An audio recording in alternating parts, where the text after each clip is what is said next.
Online कक्षा में आप सभी विद्यार्थियों के लिए आज हम बीए पाठ प्रथम के द्वितीय प्रश्न पत्र के अंतर्गत हमारा प्रकरण चल रहा था संज्ञा प्रकरण।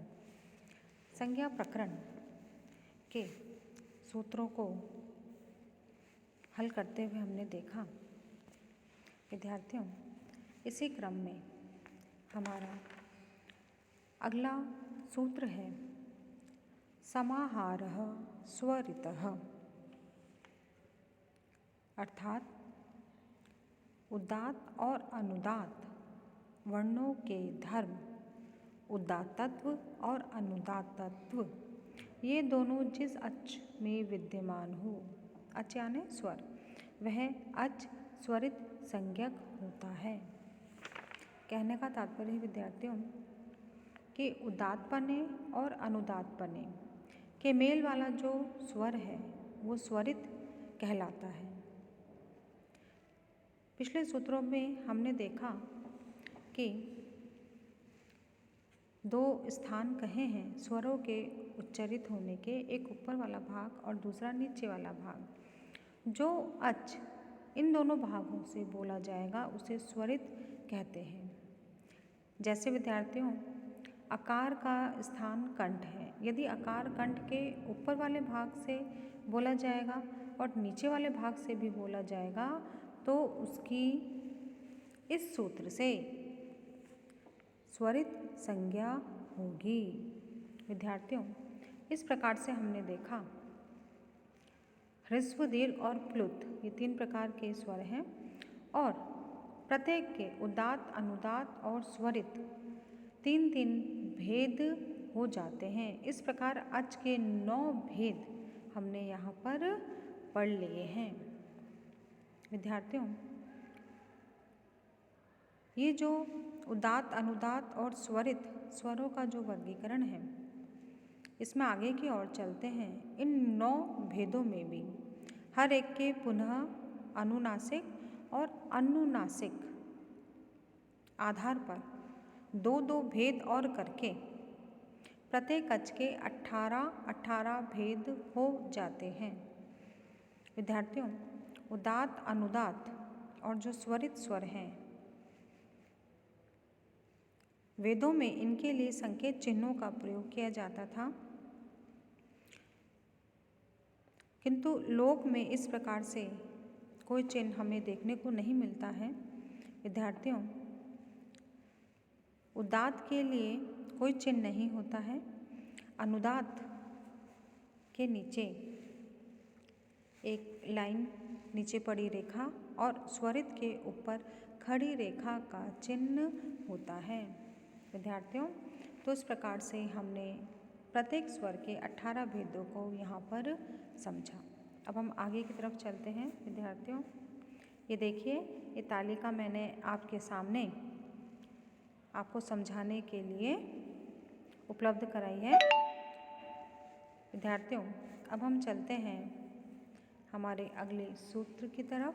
अगला संज्ञा सूत्र है मुख नासिका वचनोनुनासिकः।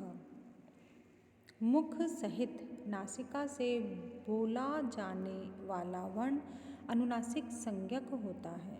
विद्यार्थियों व्यंजन में 5 वर्ग होते हैं, क वर्ग, च वर्ग, ट वर्ग, प वर्ग और त वर्ग।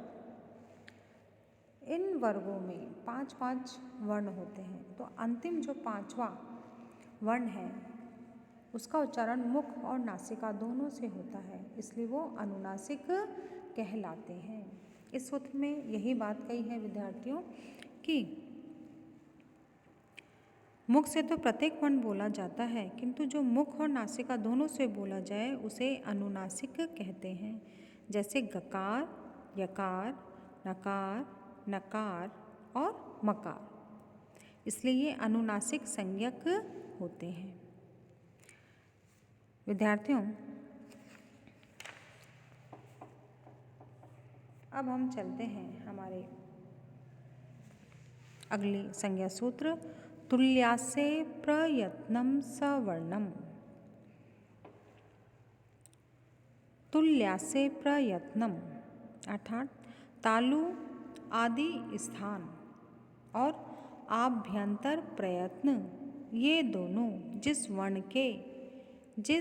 वर्ण के साथ तुल्य हो वह अक्षर समुदाय परस्पर सवर्ण संज्ञक होता है। विद्यार्थियों, जिस वर्ण समूह का पारस्परिक तालु आदि स्थान तथा आभ्यंतर प्रयत्न दोनों समान हो वह सवर्ण परस्पर सवर्ण संज्ञक होता है। विद्यार्थियों, देखिए यहाँ हमें ये समझना पड़ेगा कि यत्न दो प्रकार के होते हैं। यत्न यानी प्रयास, कोशिश। तो लोक में दो प्रकार के यत्न होते हैं, इन्हें हम प्रयत्न भी कहते हैं। एक है आभ्यंतर और दूसरा है बाह्य यत्न। विद्यार्थियों, यत्न के आगे प्र लग गया है तो ये प्रयत्न हो गए।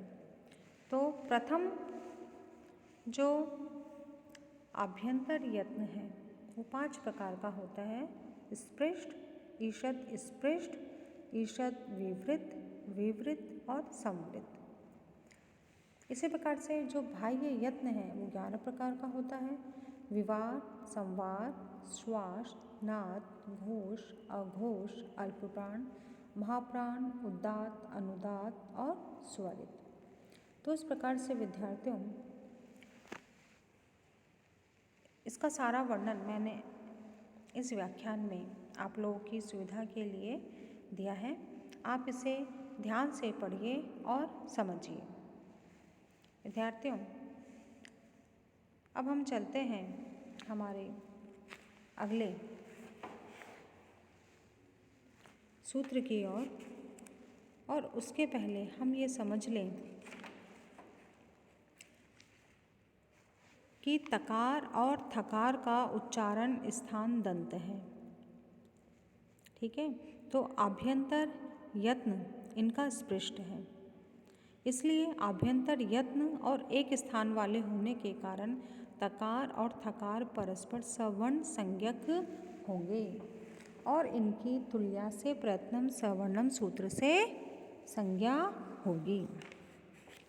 विद्यार्थियों, इसके पश्चात हमारा अगला सूत्र है अनूदित सवर्णस्य चा प्रत्ययः, अर्थात जिसका विधान किया जाए उसे प्रत्यय कहते हैं और जो ना विधान किया हुआ हो वो अप्रत्यय कहलाता है। तो न विधान किया हुआ अण और उदित सवर्णों की तथा अपनी संज्ञा वाला होता है। सूत्र का अर्थ है विद्यार्थियों, न विधान किया हुआ अण और उदित सवर्णों की तथा अपने स्वरूप की संज्ञा होता है। विद्यार्थियों, इस सूत्र को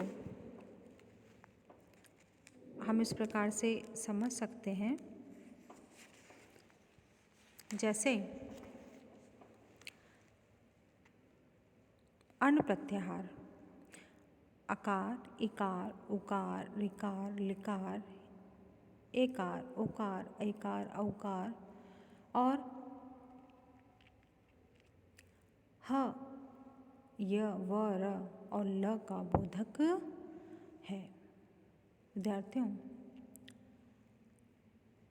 जैसे कु, चु, टू, तुपु को उदित कहते हैं क्योंकि इनका उकार इत होता है और इस प्रकार इनका तात्पर्य कवर, चवर, टवर, तवर और पवर से है।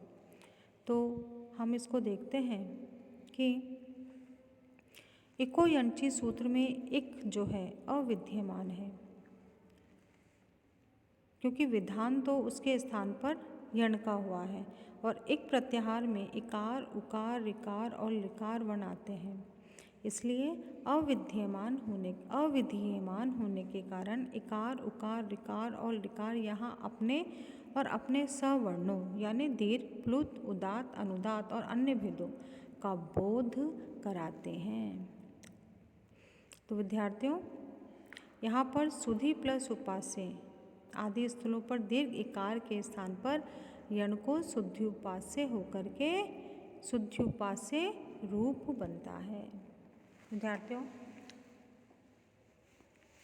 इस प्रकार से हमारा ये व्याख्यान यहीं समाप्त होता है।